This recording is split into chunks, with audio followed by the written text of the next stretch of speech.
Hey everyone, Dave Rubenstein here. I'm editor-in-chief at SD Times. We're at the DevOps Enterprise Summit, and I'm talking to the IT skeptic himself, RobEngland, and after my own heart, skeptic, cynic, all those things. So you were talking about surviving DevOps in your session, and what did you mean by that? It seems a little tongue-in-cheek, of course, but... Well, yes and no. It's making sure that no one's left behind, making sure that everybody survives the transformation in the organization. Sometimes these things can be a bit big bang, and we need to exhibit some patience in terms of, as much as possible, giving people time to decide whether they want to be on the bus or off the bus.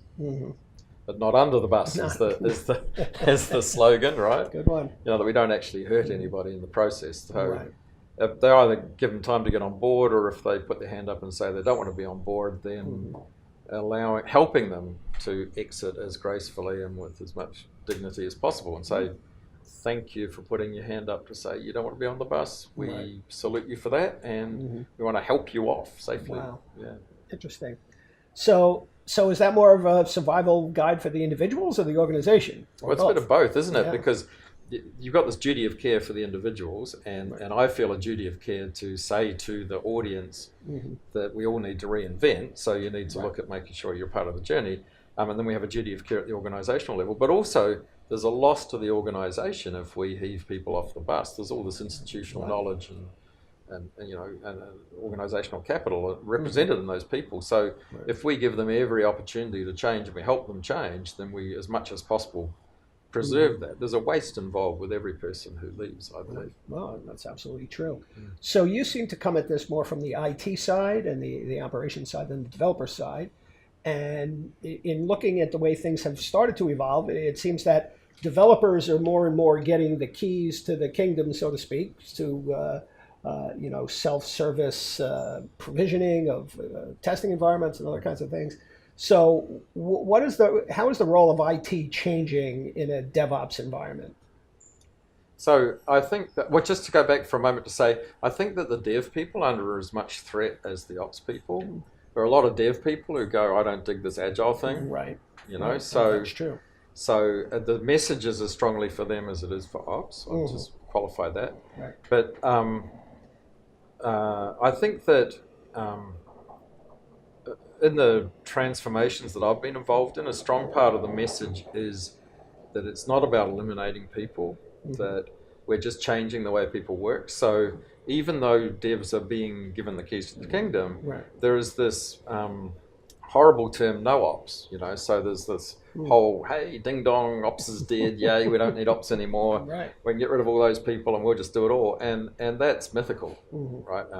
It's quite silly that it was ever promulgated, I think, because just because we automate to give devs, we empower devs to do their own work, doesn't mean that there aren't a whole lot of people building that automation, maintaining that automation, improving that automation, and in fact doing higher value work. Now that they're not sitting there manually moving a database from environment to environment or manually building servers, they're now free to tune the database, to strategize server capacity, to move from one cloud to another, to do all of those underpinning functions that they really should be doing anyway, but they're too busy doing all this manual work.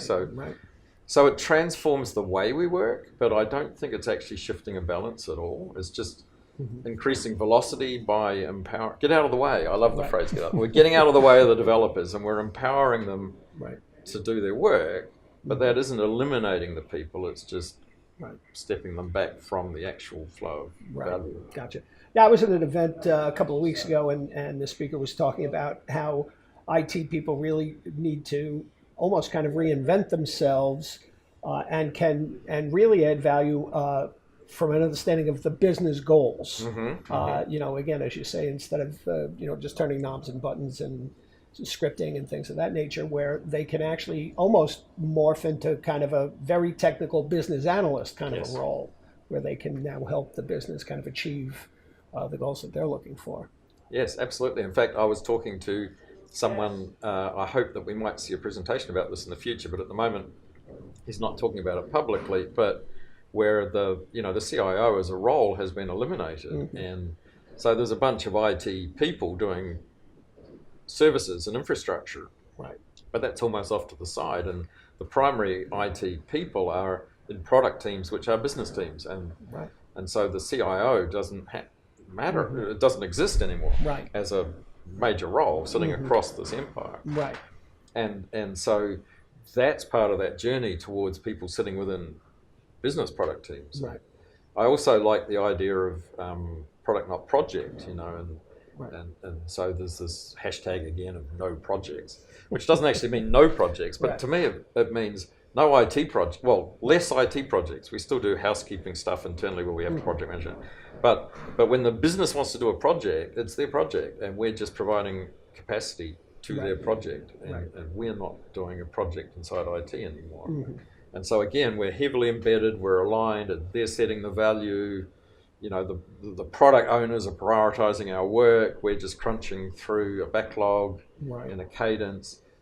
We're very strongly aligned with the business. I like to say that, I observe that there's this we transform the business model, right? We transform the operating model of the organization by behaving in these new ways, because we go to the business and we say, we don't want you to drop us a set of requirements and despair for 2 years. We want you here daily, weekly, monthly. We want you at the stand-ups. We want you at the reviews, and we want to be paid differently. We don't want big gobs of project money. We want fixed annual streams to standing teams, and tell us what your products are so we can align to them. Where's your product portfolio? And quite often the business is caught on the back product portfolio. Right. They have to clearly articulate what their products are, and they have to restructure how they fund IT, and they have to re-engage with us in completely different ways. That's a very powerful impact. And now you see agile enterprise as a thing. You see that these ideas are being slipped up at the corporate level to say, well, this is very cool. We can work the whole organization this way. So how, if at all, are a lot of these cultural changes and technology changes affecting IT service management? So see, I'm an old school service management guy. I come from that world, and I had a road to Damascus conversion a few years ago where I got it with the DevOps thing after many years of throwing rocks, being skeptical. Of course. Yeah, and it's transforming it slowly. Bit by bit, I think that community is starting to understand what these crazy people really mean. And in fact, I'm seeing the reverse as well. I'm seeing this year a re-emergence of DevOps people thinking about traditional service management issues. What's an incident? How do you deal with incidents? How do we deliver a service over time and support? And these things are coming back into the conversation again. So I think both ways we're starting to see that convergence. The service management world, even the ITIL world, made a big leap. They published a thing called ITIL Practitioner, which was a course in a book which has a lot of the agile thinking embedded in it. So but they move in big. ITIL moves in big lumpy steps, so we're kind of waiting for the next big lump. And then there's another thing called Verism, Verism, which is a book which I had a small part in, which is coming out at the end of this year, which is again an attempt to articulate all that service management stuff for a digital world. So they're coming across, and the DevOps. So I'm actually quite optimistic that in 2018 we'll see a lot of convergence of the two worlds. Fantastic. All right. Well, I appreciate your time. Great to talk to you. Great to meet you. You too. Thank you. Thank you for your time. Again, I'm Dave Rubenstein, Editor-in-Chief SD Times. So long for now.